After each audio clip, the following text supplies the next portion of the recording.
You can be in a full room and still feel like you are standing outside the glass. Everyone is speaking. Everyone is smiling.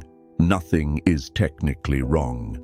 And yet, something in you refuses to arrive. You call it loneliness, because that is the closest word available. But this kind of loneliness is not only the absence of people. Sometimes it is the absence of recognition. It is what happens when the version of you that other people know is no longer the version of you who is actually alive inside your body.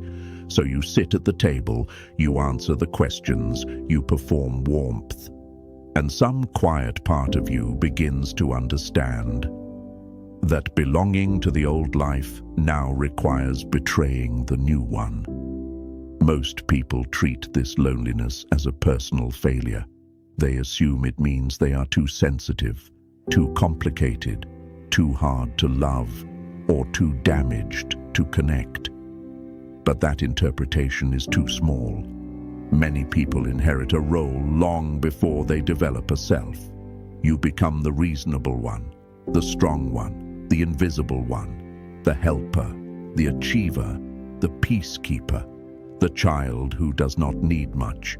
At first, the role protects you. It gives you a place in the family system. It teaches you how to receive approval without causing disruption. But later, the role becomes a room with no windows. You can be surrounded by people who approve of you and still feel profoundly alone, because they are not attached to your soul.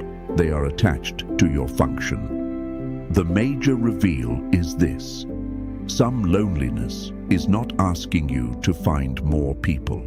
It is asking you to stop belonging to a false position.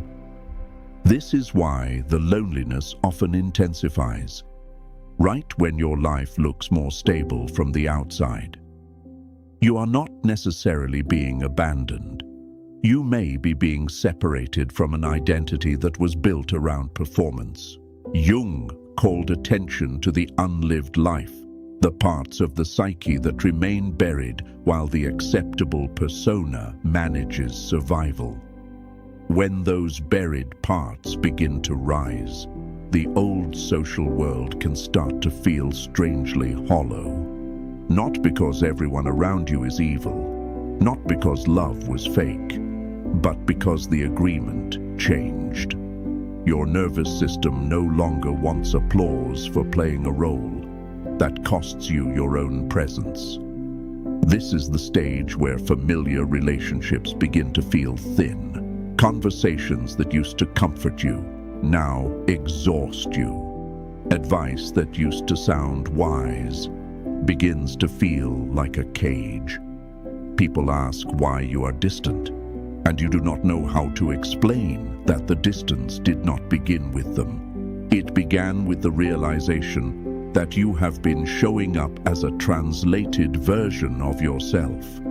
You have been simplifying your grief, softening your anger, hiding your intelligence, lowering your needs, or making your future small enough to keep everyone else comfortable. The loneliness is not proof that connection is impossible. It is proof that connection based on self-abandonment has reached its limit. There is a difference between isolation and individuation.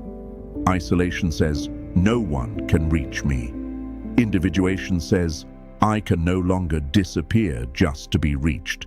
One is despair, the other is a painful form of honesty. The danger is that the two can feel identical in the beginning. Both are quiet. Both cost you social ease. Both make ordinary life feel less convincing. But individuation has one clear signature. It makes lying to yourself more expensive. You may not know where you belong yet, but you can feel where you no longer belong. You may not have the language for your new self, but you can feel the old language becoming too tight around your throat. So do not rush to cure every silence. Some silences are not empty. Some are clearing space. The new self needs different witnesses. And before those witnesses arrive, there is often a corridor where the old world has gone quiet and the new world has not answered yet. That corridor is lonely, but it is not meaningless. It is where borrowed identities lose their authority. It is where inherited roles stop naming you.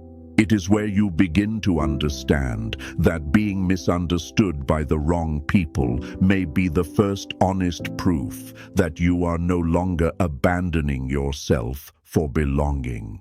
The loneliness you did not choose may be the first space you have ever had that truly belongs to you.